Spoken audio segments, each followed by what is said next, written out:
Agradecido por tu tiempo, no le demos mucha vuelta, sé que estás ocupado y conversar contigo estaba pendiente desde la segunda temporada de Hoja de Ruta, que como recordábamos ahora fuera del aire, estuvo dedicada a la coyuntura política del momento y la mayoría de los entrevistados con quienes conversamos, porque esto es una conversa, esto no es una entrevista realmente, tenían que ver con gente o que fuera bien operador político o que además combinara el tema con análisis político. Tardamos unos cuantos meses en salir al aire de nuevo y estamos en tercera temporada de Hoja de Ruta.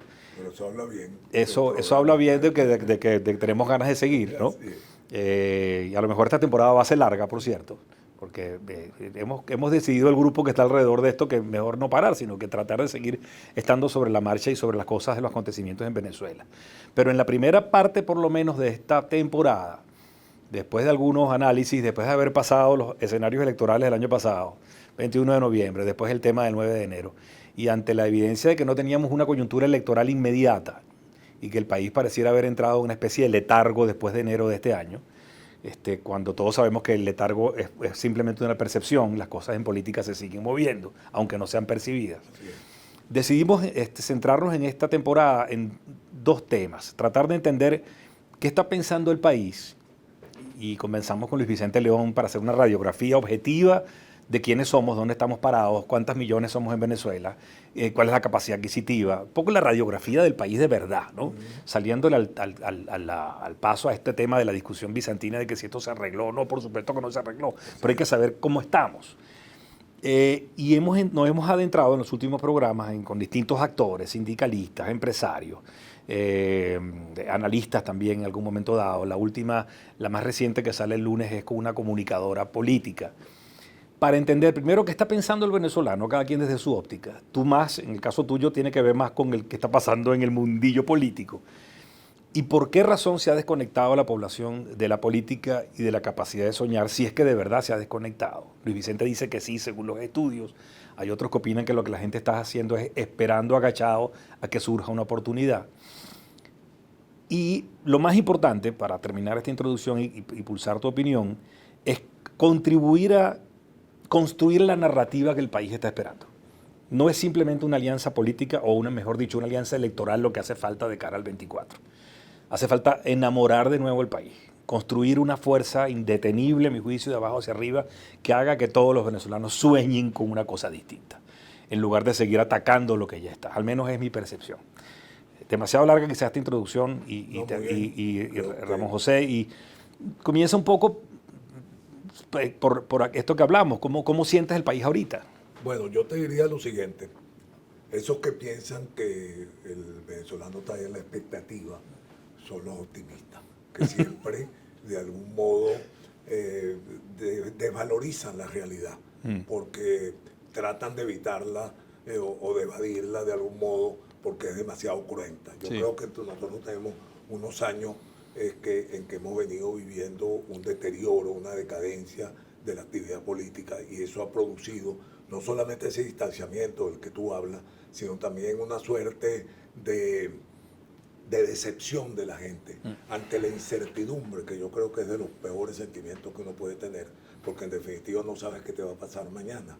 Y si eso a su vez va sumado a una crisis política, social y económica como la que hemos vivido, con mayor razón, porque todos tenemos que salir de algún modo a resolver nuestro problema de la cotidianidad, del día a día, de nuestra vida.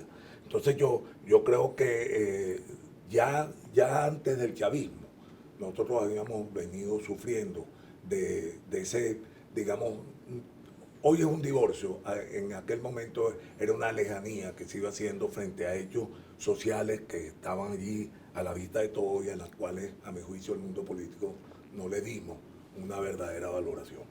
Y eso produjo lo que tenemos ahora. En definitiva, las democracias tienen la debilidad entronizada en su ADN. Sabemos de muchos pensadores que han escrito sobre el tema, Rebel o Juan Luis Cebrián en ese fabuloso libro sobre la democracia, sobre lo que él llama el fanatismo democrático, y más recientemente el libro de Sablich y Llewellyn en Harvard sobre cómo muere la democracia, que hace precisamente una radiografía de cómo desde adentro la propia democracia genera mecanismos que la destruyen o que de algún modo la desvalorizan, la desmeritan. Ahora acaba de salir un libro de Moisés Naim que también habla de 5 verdaderas circunstancias de las que hay que salirle al paso. Es correcto, este último del libro de Naim lo estoy leyendo. Exacto, bueno, el tema de la gran mentira de la que él habla, el tema de los grupos políticos que no permiten la posibilidad, que de algún modo se adueñan de las circunstancias políticas para no permitir la posibilidad de que se regenere, el tema de la autocracia frente a la democracia, el tema desde el punto de vista económico de los principios, los ataques al liberalismo. Es decir, él sitúa una serie de hechos que se van de algún modo presentando en la sociedad democrática, que la van debilitando.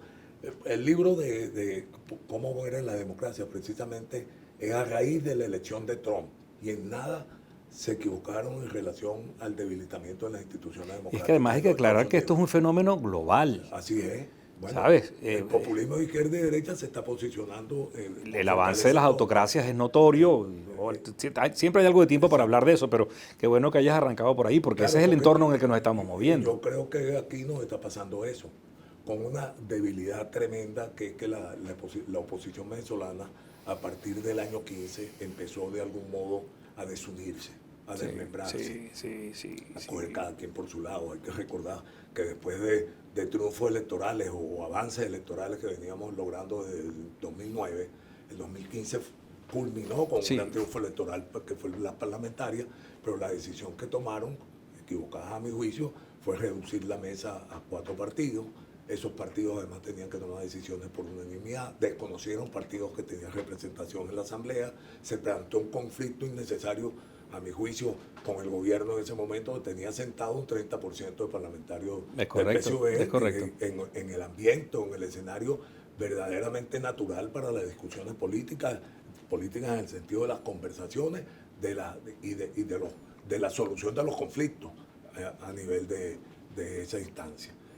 Ahí se perdió esa oportunidad y ahí entramos en este derrotero que nos llevó hasta el 2019 con la elección de Guaidó, que en una primera etapa tomó una decisión en consulta, pero que tuvo la ventaja de que fue apoyada internacionalmente por 56 países. No, y nadie puede negar que en los primeros 4 o 5 meses potenció y levantó la esperanza del país. Nadie puede dudar de eso. Ahí te digo, con lo que tú señalabas, ¿qué podemos hacer para crear de nuevo esa posibilidad de acercar a la gente a la política y que la gente tenga esperanza y que aspire por esa vía a resolver estos problemas? Porque como estemos así, como sigamos así, con una unidad opositora verdaderamente desmembrada, muy endeble, totalmente dividida, no va a pasar lo que pasó en Bolivia, en Ecuador, en Perú, es decir, 4, 5, 6 candidatos de oposición, lo que está pasando ahora mismo en Colombia, y en definitiva no vamos a lograr el objetivo fundamental para lograr el cambio que salir de este gobierno, evidentemente.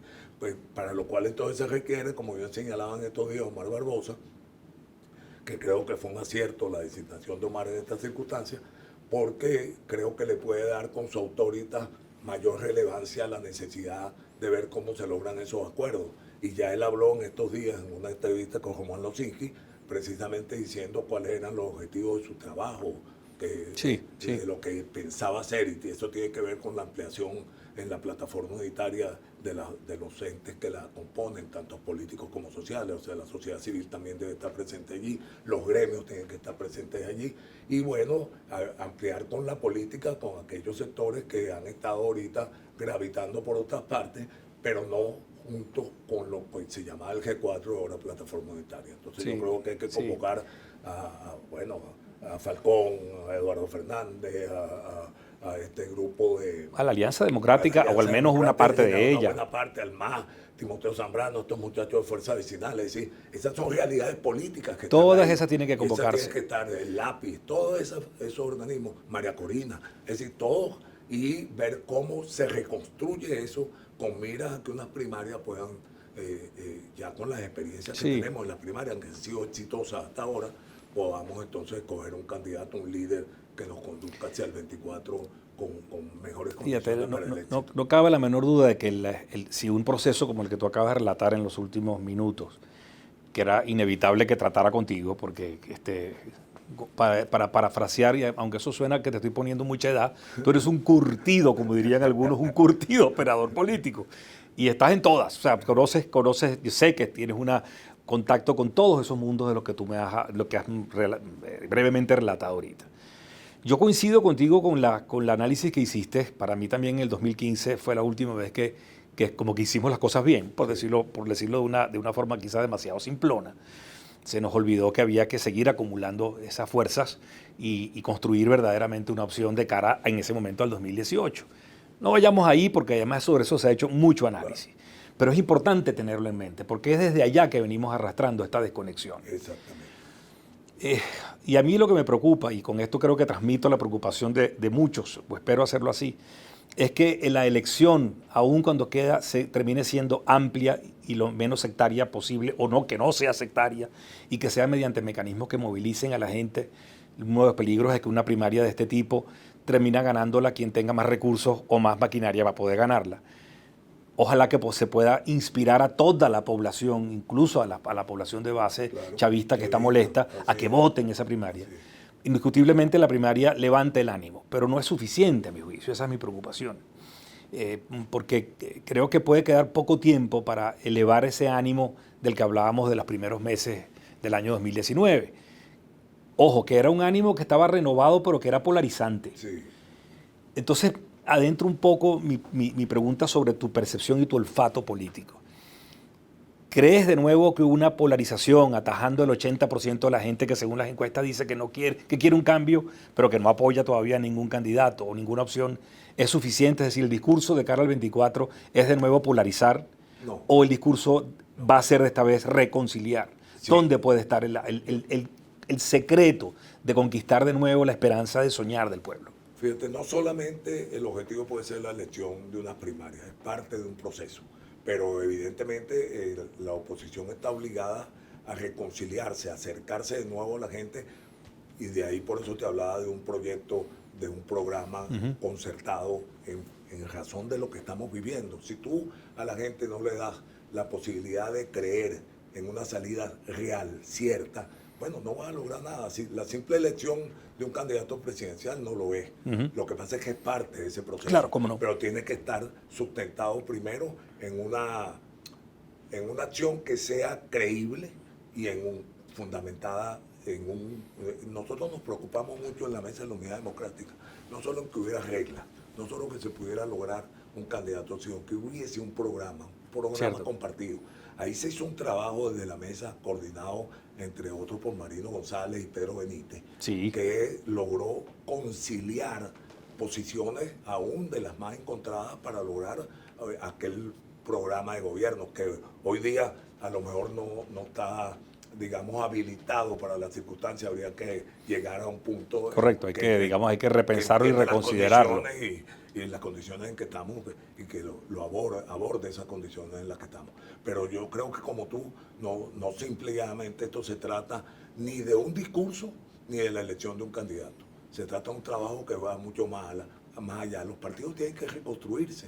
La sociedad civil tiene que participar activamente en esto también, porque hoy día los partidos, sus estructuras están absolutamente debilitadas, sí, por no decir inexistentes. Y se les ha ido mucha gente en las bases. Y la sociedad civil es mucho más activa y los gremios son mucho más activos, en especial los gremios empresariales, que lo que están haciendo los políticos. Entonces hay que bajar ese tono de prepotencia que ha tenido de algún modo el mundo político en los últimos tiempos para acercarse presente a estos sectores para sumarlos aquí. Yo, por ejemplo, estoy muy confiado en la conducción de la comisión que está negociando en México.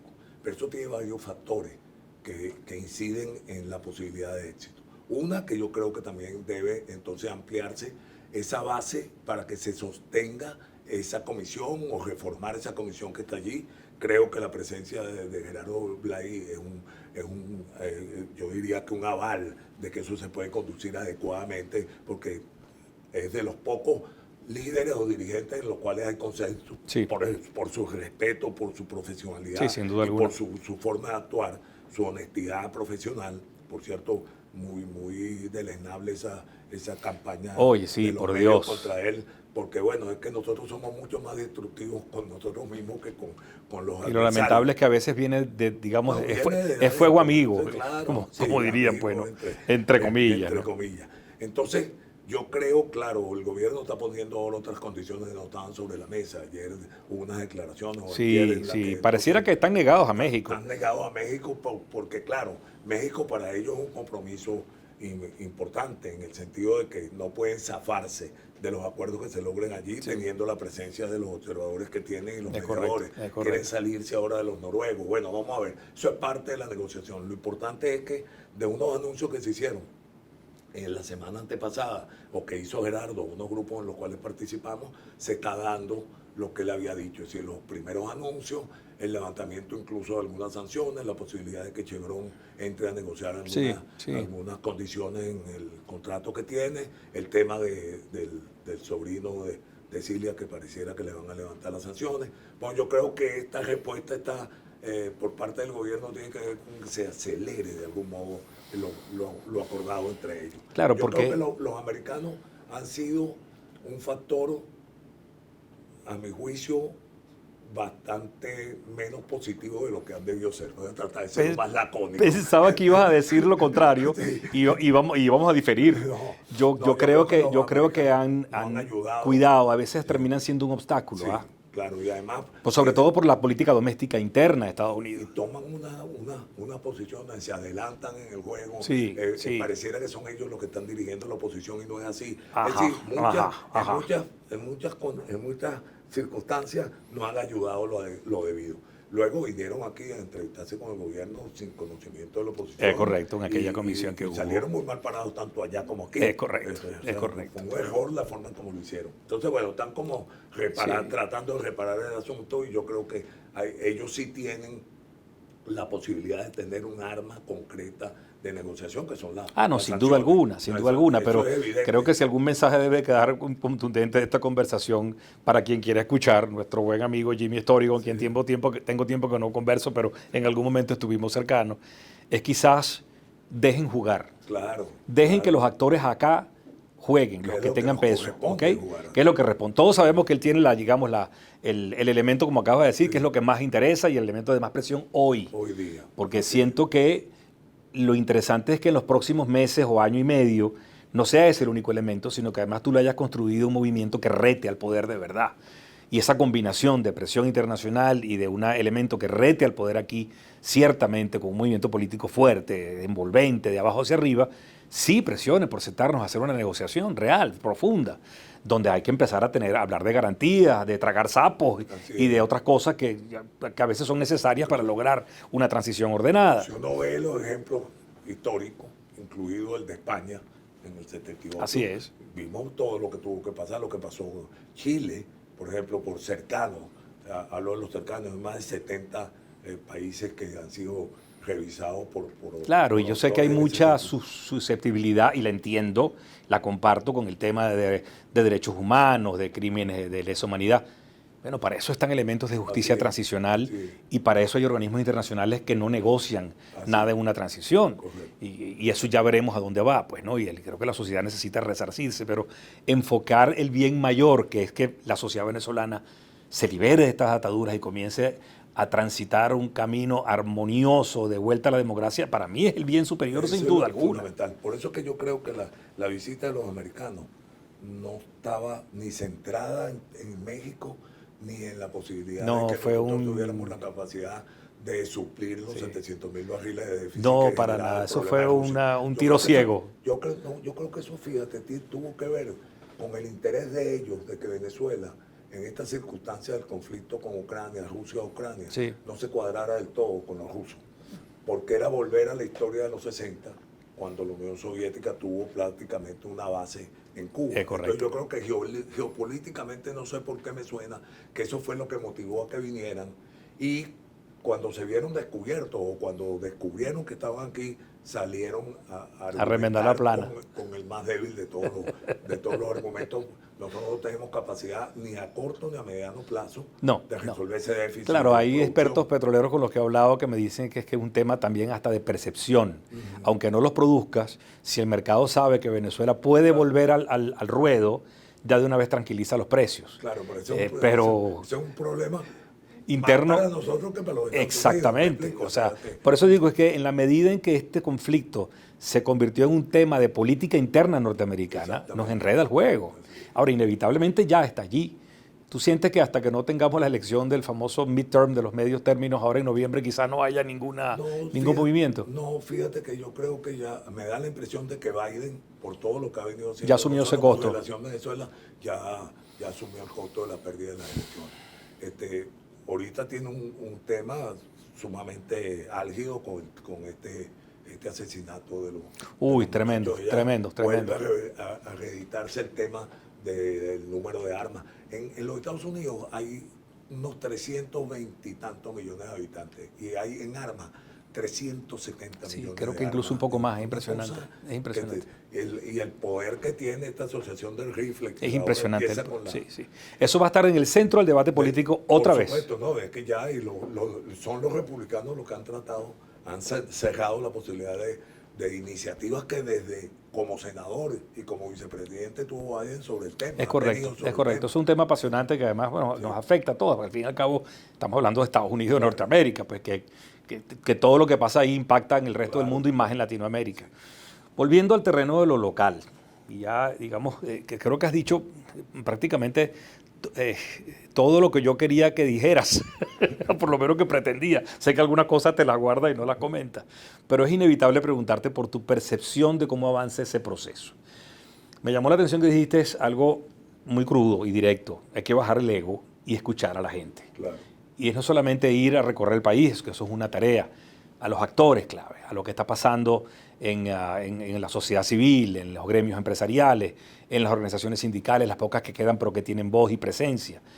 Ha habido, sí, me consta, un poco de yo no sé si son egos, son recelos, viejos recelos. Yo solía decir hace algunos años que es que la sociedad no estaba partida en dos, sino como en 20.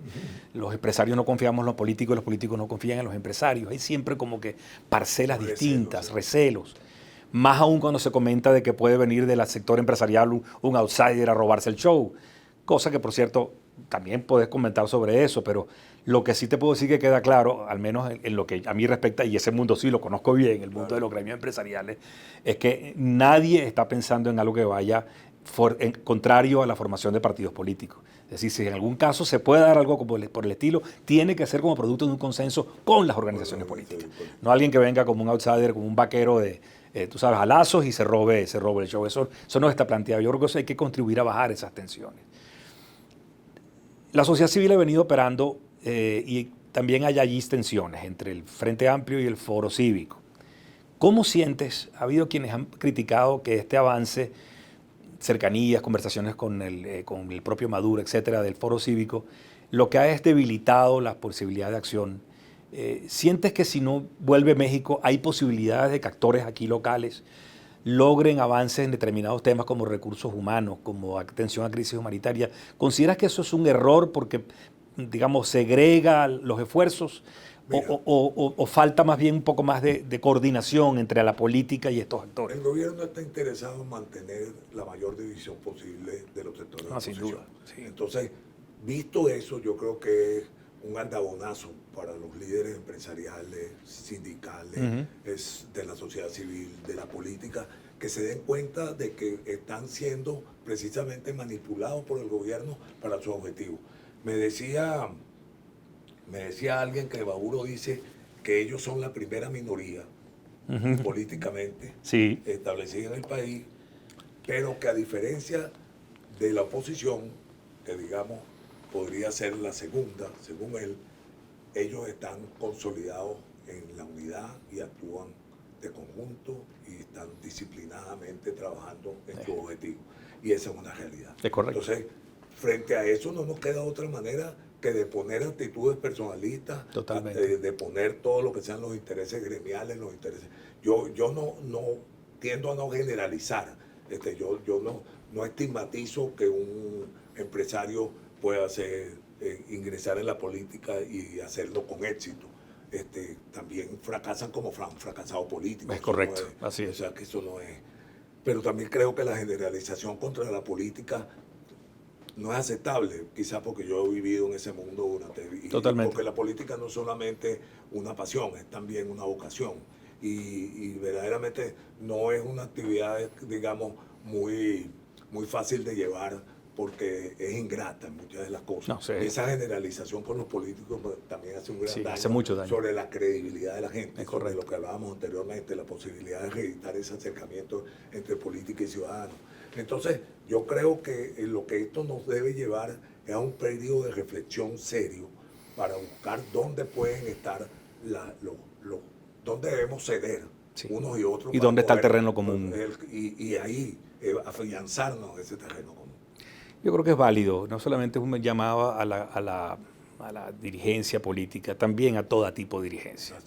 Porque sí hay no solamente tensiones, hay predisposiciones y prejuicios. Total.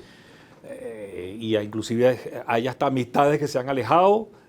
Tú lo sabes, de gente muy amiga, que después entonces uno deja de hablarse, y eso no tiene ningún sentido. Eso es absurdo, además que nos distanciemos por cómo aproximarse a la política. Me encantó este gesto de Juan Guaidó felicitando y yendo a tomarse una foto con María Corina por los 10º aniversario de 20. Es un mensaje poderosísimo. Claro que sí. Y ella respondió agradeciéndolo también, aun cuando remarcó en su discurso las diferencias políticas que tiene. Muy bien, perfecto. Yo creo que eso es un buen punto, pero quería preguntarte sobre cómo sientes tú, que eres un buen operador, ¿cómo sientes que los actores claves están entendiendo esto? ¿Sientes que hay voluntad de cambio, de entenderlo? Yo creo que muchos de ellos, algunos incluso por estar inhabilitados, están mucho más dispuestos a empujar ese cargo en ese sentido. Porque la ambición ha sido también un problema serio en la política venezolana, para no hablar sin duda. Yo creo que las reelecciones han sido fatales. Terribles para todos lados. No, la de Pérez, la de Caldera y la de Chávez. No, y esta actual, ¿sabes? Donde un alcalde, un gobernador, también, no importa de dónde venga, también se reelige y se reelige y se reelige. Mira, eso no tiene sentido. Tengo que dar una charla sobre la evolución política venezolana. Estaba viendo que desde 1830 aquí hemos tenido 50 presidentes. Hemos tenido presidentes civiles, una gran mayoría de presidentes, sobre todo en el siglo XIX, de presidentes militares. Obviamente, sí. ¿no? Y lo tuvimos también en la mitad del siglo XX, y después Chávez. Mira, Ramón José, yo no quiero quitarte más tiempo ahí. Sería bueno que un día nos sentáramos pronto. Tenemos tiempo que no hablábamos de esto, quizás como hablábamos al comienzo, volvamos a reactivar algunos grupos donde coincidíamos. Claro que sí. Y vamos más a fondo sobre cómo podemos, sobre esto y cómo podemos ayudar para que sucedan las cosas como pensamos que deben suceder. Siempre terminamos este programa con tres preguntas rápidas. No te asustes porque tampoco son tan complicadas, no te voy a preguntar nada personal. De alguna forma, quizás ya te has adelantado alguna de ellas, pero la primera es si percibes que hay algún hecho político o social reciente que te haga sentir que la sociedad puede entender que tiene que cambiar de rumbo y que vamos por buen camino. Yo creo que mientras más se agrave la situación social y económica, la gente puede volver, reflexionando sobre el tema, a entender que el camino del acuerdo político es el que nos va a llevar a solucionar este problema. Interesante eso que mencionas, porque hay una gran discusión en el país, eso no lo tocamos, sobre si el hecho de que la economía, que ha tenido un ligero repunte y es muy desigual, es decir, en la medida en que haya más venezolanos que no dependan del gobierno y que tengan un poquito más de oxígeno, si se activarían o no políticamente. ¿Tú piensas que es más lo contrario, que es la crisis lo que puede determinar de activarlos? Sí, porque fíjate, yo creo que esa es una ilusión, lo de que Venezuela está cambiando. Yo creo que eso afecta a un grupo muy pequeño de la población que se viene beneficiando por estas últimas políticas. Incluso en el foro de Fedecámara, donde tú tuviste con el Instituto de Estudios Parlamentarios Fermín Toro, quedaba clarísimo que nada había cambiado en el fondo. Es decir, la primera etapa del chavismo fue una etapa a favor del sector financiero, a la especulación financiera, la del dólar. Totalmente. Y dejando de lado el sector productivo. Se han perdido, por la cifra que nos dieron en Condindustria, unas 14.000 empresas. Eso es correcto, industriales, por ahí. Entonces, eso es producción. Y ahora, ¿qué se ha beneficiado? Solo el comercio. Y eso incluso la gente de Consecomercio, que me pareció muy importante la intervención de Tiziana, es que están conscientes de que eso tampoco es la solución.